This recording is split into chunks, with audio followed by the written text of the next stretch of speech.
فرمایا وَوُضِعَ الْكِتَابُ فَتَرَى الْمُجْرِمِينَ مُشْفِقِينَ مِمَّا فِيهِ يَقُولُونَ يَا وَيْلَتَنَا مَا لِهَذَا الْكِتَابِ لَا يُغَادِرُ صَغِيرَةً وَلَا كَبِيرَةً إِلَّا أَحْصَاهَا وَوَجَدُوا مَا عَمِلُوا حَاضِرًا وَلَا يَظْلِمُ رَبُّكَ أَحَدًا۔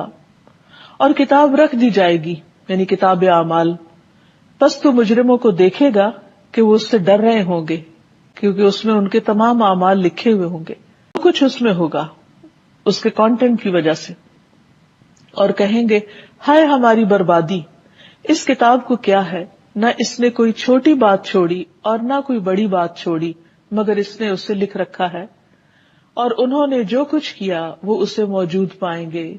وَوَجَدُوا مَا عَمِلُوا حَاضِرًا وَلَا يَظْلِمُ رَبُّكَ أَحَدًا، اور تیرا رب کسی ایک پر بھی ظلم نہ کرے گا۔ رسول اللہ صلی اللہ علیہ وسلم نے فرمایا قیامت کے دن اللہ تعالیٰ ساری مخلوق کے سامنے ایک امتی کو باہر نکالے گا اور اس کے سامنے 99 رجسٹر کھولے گا، جن میں سے ہر رجسٹر تا حد نگاہ پھیلا ہوا ہوگا۔ اللہ تعالیٰ اس سے پوچھے گا کیا تو ان میں سے کسی کا انکار کرتا ہے؟ کیا کرام کاتبین نے تجھ پر کوئی ظلم کیا ہے؟ وہ کہے گا نہیں ہے پروردگار۔ اللہ تعالیٰ فرمائے گا کیا تمہارے پاس کوئی عذر ہے؟ آدمی مبہوت ہو کر کہے گا کہ نہیں۔ اللہ تعالیٰ فرمائے گا کیوں نہیں؟ ہمارے پاس تیری ایک نیکی ہے، آج تجھ پر کوئی ظلم نہیں کیا جائے گا۔ چنانچہ کاغذ کا ایک ٹکڑا نکالا جائے گا جس پر لکھا ہوگا کہ میں اس بات کی گواہی دیتا ہوں کہ اللہ کے سوا کوئی معبود نہیں، اور یہ کہ محمد صلی اللہ علیہ وسلم اللہ کے بندے اور اس کے رسول ہیں۔ اللہ تعالیٰ فرمائے گا اسے میزان عمل کے پاس حاضر کرو۔ وہ عرض کرے گا پروردگار کاغذ کے اس پرزے کا اتنے بڑے رجسٹروں کے ساتھ کیا مقابلہ؟ اس سے کہا جائے گا آج تجھ پر کوئی ظلم نہ ہوگا۔ چنانچہ رجسٹروں کو ایک پلڑے میں رکھا جائے گا اور ان کا پلڑا اوپر ہو جائے گا، اور دوسرے پرزے کا یعنی کاغذ کا پرزا دوسرے پلڑے میں رکھا جائے گا اور وہ جھک جائے گا، کیونکہ اللہ کا نام ان سب سے زیادہ بھاری ہے۔ اس حدیث سے بھی یہ پتہ چلتا ہے کہ اگر کسی کے پاس ایک نیکی بھی ہوگی تو اللہ سبحانہ وتعالی اس کو بھی ضائع نہیں کریں گے، اس کی وجہ سے اس کو امن عطا کریں گے۔ تو سوال یہ پیدا ہوتا ہے کہ اللہ سبحانہ وتعالی کس کس کو امن دیں گے؟ ایک تو ان جنرل جو بھی اس پر ایمان لائے گا، لیکن اور وہ کون سی خاص باتیں ہیں کہ جو انسان کے لیے امن کا باعث ہوں گی؟ سب سے پہلے یہ کہ اللہ تعالیٰ اپنے دوستوں کو، اہل ایمان کو امن عطا فرمائے گا۔ ارشاد باری تعالیٰ ہے سورۃ یونس میں الا ان اولیاء اللہ لا خوف علیہم ولا هم یحزنون، سنو خبردار رہو، بے شک اللہ کے دوست ان پر نہ کوئی خوف ہوگا اور نہ وہ غمگین ہوں گے۔ کون ہے وہ؟ الذین آمنوا وکانوا یتقون، یہ وہ لوگ ہیں جو ایمان لائے اور وہ جو اللہ سے ڈرتے ہیں، یعنی جس شخص کے اندر اللہ کا ڈر ہوگا اور اس ڈر کے ساتھ وہ یہ زندگی بسر کرے گا اور اپنی ساری زندگی اللہ تعالیٰ کو راضی کرنے کی کوشش کرتا رہے گا، قیامت کے دن وہ اس گھبراہٹ سے محفوظ رہے گا۔ اس پر نہ ماضی کے حالات کا کوئی غم ہوگا کہ اس نے اپنی زندگی صحیح طور پر نہیں گزاری، اور نہ آئندہ کے انجام کے بارے میں وہ فکر مند ہوگا۔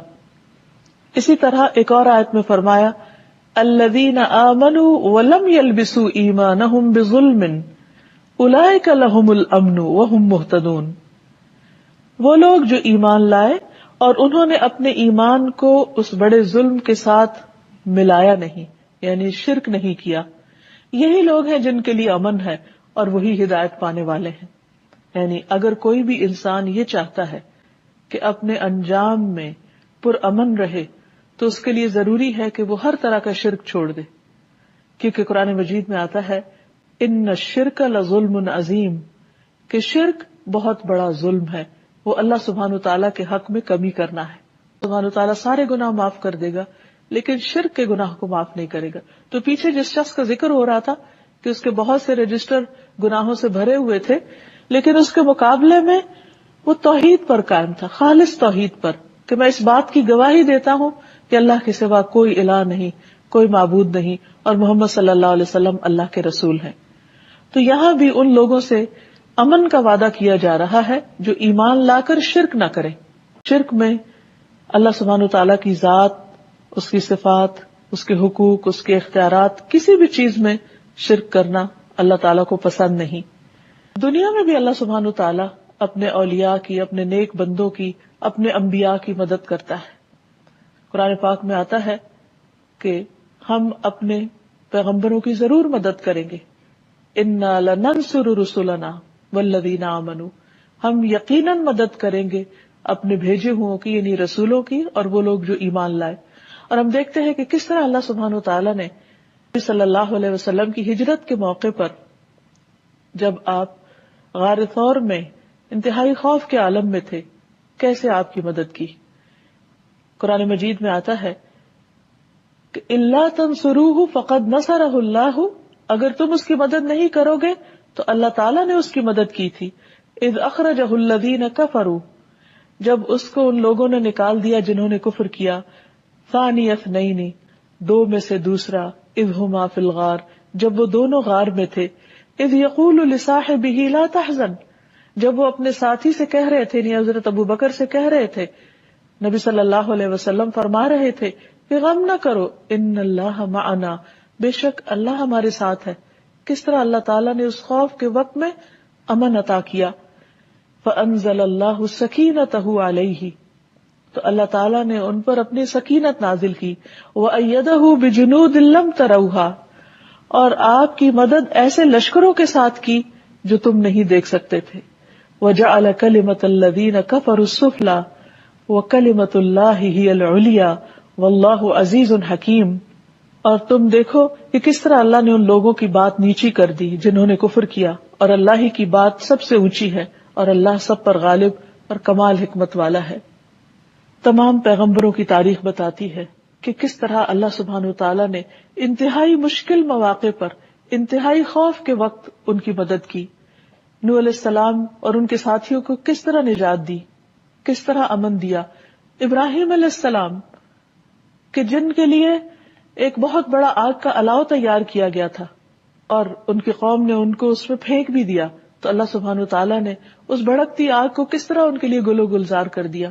موسیٰ علیہ السلام اور ان کے ساتھیوں کی کس طرح مدد کی، اور اسی طرح دیگر پیغمبروں کی بھی، حضرت لوط علیہ السلام کی کس طرح مدد کی، اور حضرت صالح کی، اور حضرت ہود کی۔ ان تمام پیغمبروں کو اللہ سبحانہ وتعالیٰ نے اپنی قوم کے مقابلے میں مدد عطا کی اور امن عطا کیا، اور ان کا خوف دور کر دیا۔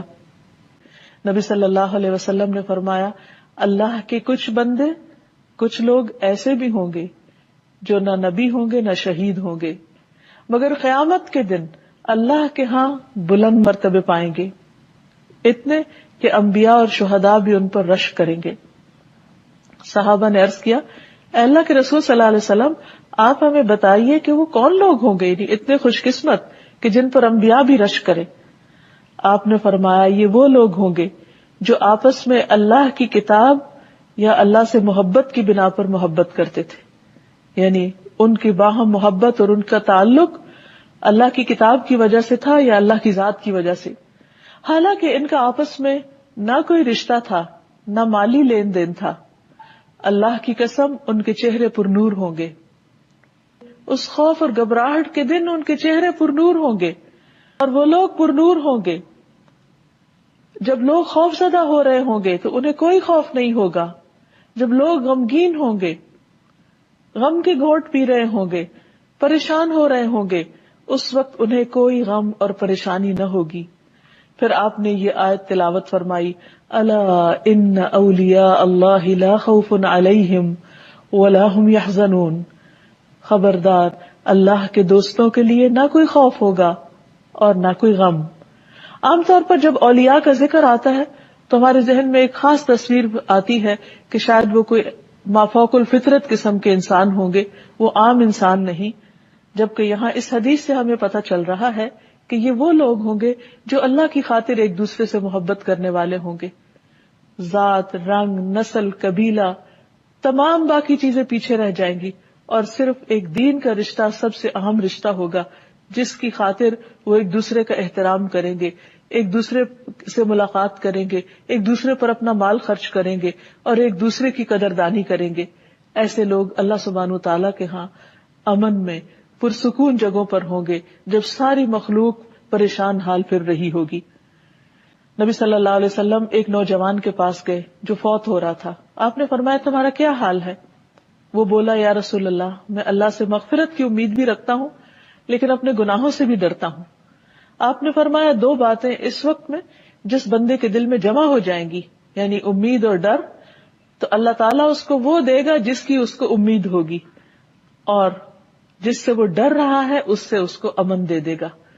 تو گویا جو شخص دنیا میں اللہ کا تقوی کرتے ہوئے اللہ سے ڈرتے ہوئے گناہوں کو چھوڑ دے گا اور اللہ کو یاد کرتے ہوئے زندگی بسر کرے گا اللہ سبحانہ وتعالیٰ قیامت کے دن اس کو امن عطا کرے گا. اسی طرح وہ لوگ جو اللہ کے راستے میں اپنا مال خرچ کرتے ہیں اللہ تعالیٰ ان کو بھی امن عطا کرے گا. سورۃ البقرہ میں اللہ تعالیٰ فرماتے ہیں الذین ينفقون اموالهم باللیل والنہار سرا وعلانیۃ فلهم اجرهم عند ربهم ولا خوف علیہم ولا هم يحزنون. وہ لوگ جو اپنے مال رات اور دن چھپے اور کھلے خرچ کرتے رہتے ہیں یعنی نیکی اور بھلائی کے کاموں میں ان کے لیے ان کا اجر ان کے رب کے پاس ہے اور نہ وہ خوف زدہ ہوں گے اور نہ غمگین ہوں گے. حدیث میں آتا ہے نبی صلی اللہ علیہ وسلم فرمایا کرتے تھے اللہم انی اعوذ بک من الفقر والقلۃ والذلۃ واعوذ بک من ان اظلم او اظلم. اے اللہ میں تیری پناہ چاہتا ہوں فقیری سے، کمی سے، ذلت سے، اور پناہ چاہتا ہوں تیری کہ میں کسی پہ ظلم کروں یا مجھ پر کوئی ظلم کرے. تو اللہ سبحانہ تعالیٰ پناہ دینے والے ہیں ہر ظالم کے ظلم سے، اس لیے انسان کو اللہ تعالیٰ ہی کی پناہ مانگتے رہنا چاہیے. اللہ سبحانہ تعالیٰ تو اپنے بندوں کے ساتھ کیے ہوئے وعدوں کو پورا کرنے والا ہے، لیکن ضرورت اس بات کی ہے کہ ہم اپنی ذمہ داری کو بھی پورا کریں اور صحیح معنوں میں توحید کا اقرار کریں، صحیح معنوں میں اس پر بھروسہ کریں، اس کی مدد کا یقین رکھیں کریں. ایک اور حدیث میں آتا ہے نبی صلی اللہ علیہ وسلم نے فرمایا جب بندہ کہتا ہے لا الہ الا اللہ واللہ اکبر تو اس کا رب اس کی تصدیق کرتا ہے. رب فرماتا ہے میرے سا کوئی نہیں، میں بڑا ہوں، سب سے بڑا. تو بندہ جب سبحان اللہ کہتا ہے تو اللہ تعالیٰ فرماتے ہیں میرے بندے نے سچ کہا. بندہ جب الحمدللہ کہتا ہے تو اللہ تعالیٰ فرماتے ہیں اس نے سچ کہا. جب بندہ لا الہ الا اللہ کہتا ہے اللہ تعالیٰ فرماتے ہیں اس نے سچ کہا. جب بندہ اللہ اکبر کہتا ہے اللہ تعالیٰ فرماتے ہیں سچ کہا. اور جب بندہ کہتا ہے اللہم اغفر لی، اللہ مجھے معاف کر دے، تو اللہ تعالیٰ اس کو معاف کر دیتے ہیں. یونس علیہ السلام نے کس طرح اپنے رب کو پکارا تھا لا الہ الا انت سبحانک انی کنت من الظالمین، تیرے سوا کوئی الہ نہیں، تو پاک ہے اور میں ہی ظالموں میں سے ہوں. تو اللہ تعالیٰ نے ان کی فوراً دعا سن لی. سوچئے کہاں سمندر کی گہرائیاں اور اندھیرے اور پانی کا پریشر اور اس کے اندر اتنی بڑی مچھلی اور اس مچھلی کے اندر اندھیروں پر اندھیرے، اور وہاں اللہ سبحانہ و تعالیٰ سن رہا ہے کیونکہ انہوں نے پورے یقین سے پکارا تھا. آج ہم بھی پڑھتے ہیں آیت کریمہ لیکن اس کا وہ اثر کیوں نہیں ہوتا؟ کیونکہ ہمارے اندر پڑھتے وقت وہ شدت، وہ یقین، وہ احساس اور اللہ کے وعدوں کی تصدیق کا یقین نہیں ہوتا کہ اللہ سبحانہ وتعالیٰ اپنا وعدہ سچ کر دکھائے گا. اسی طرح بعض اوقات ہم دیکھتے ہیں کہ دنیا میں ہم کوئی بات کرتے ہیں یا ہم کوئی کام کرتے ہیں تو لوگوں میں جھٹلانے لگتے. پھر اسی طرح المؤمن کا ایک اور معنی ہے اپنے وعدوں کو پورا کرنے والا، یعنی اللہ سبحانہ وتعالیٰ جو فرماتا ہے وہ سچ فرماتا ہے اور وہ اپنے وعدے سے پھرتا نہیں. اللہ سبحانہ وتعالیٰ نے اہل ایمان سے وعدہ کر رکھا ہے کہ اگر وہ ایمان لا کر نیک عمل کریں گے تو وہ انہیں باغات میں یعنی جنت کے باغات میں داخل کرے گا.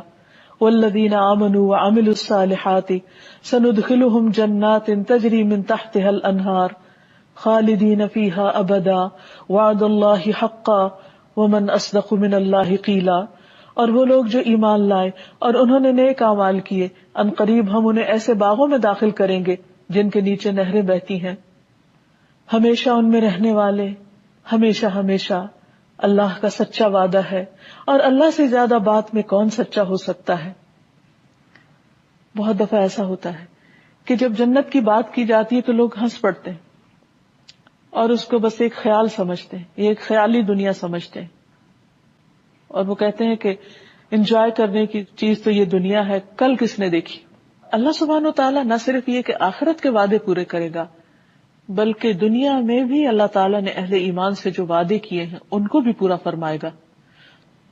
وقالوا الحمد للہ الذی صدقنا وعدہ، اہل جنت اقرار کریں گے اور کہیں گے سب تعریف اللہ کے لیے ہے جس نے ہم سے اپنا وعدہ سچا کیا. جنت والے جنت میں جانے کے بعد اقرار کریں گے اور جہنم والے جہنم میں جانے کے بعد اقرار کریں گے کہ اللہ کے وعدے سچے تھے. تو بات یہ ہے کہ اگر ہم چاہتے ہیں کہ دنیا اور آخرت میں امن سے رہیں تو اس کے لیے ضروری ہے کہ ہم اللہ تعالیٰ کے اطاعت گزار اور فرما بردار بندے بن کر رہیں. حقیقت یہ ہے کہ امن ایک ایسی چیز ہے کہ جو ہر انسان کی ضرورت ہے.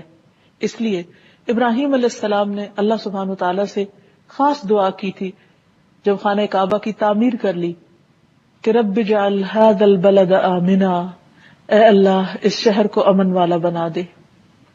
اللہ سبحانہ وتعالیٰ نے اس شہر کے امن کی قسم کھائی، وَھَذَا الْبَلَدِ الْأَمِينَ، اور قسم ہے اس امن والے شہر کی یعنی مکہ کی کہ جبکہ اس کے آس پاس سے لوگ ہر طرف سے اچک لیے جاتے تھے اور وہاں اللہ تعالیٰ نے ان کو ہر طرح کا امن نصیب کر رکھا تھا، جیسے سورۃ قریش میں بھی آتا ہے وَآمَنَهُم مِّن خَوْفٍ کہ اللہ نے انہیں خوف سے امن دیا. تو یہ اللہ سبحانہ وتعالیٰ نے ان کو عطا کیا تھا. پھر اسی طرح حرمن آمنا من دخلہ کان آمنا کہ جو وہاں داخل ہوتا ہے امن میں آ جاتا ہے، وہ ہر طرح کے خوف اور ٹینشن سے فری زون ہے. اس کو یہ امن کس نے عطا کیا؟ کیسے وہ ہر طرح کے خطرات سے محفوظ ہے؟ یہ امن دینے والا دراصل اللہ ہی ہے.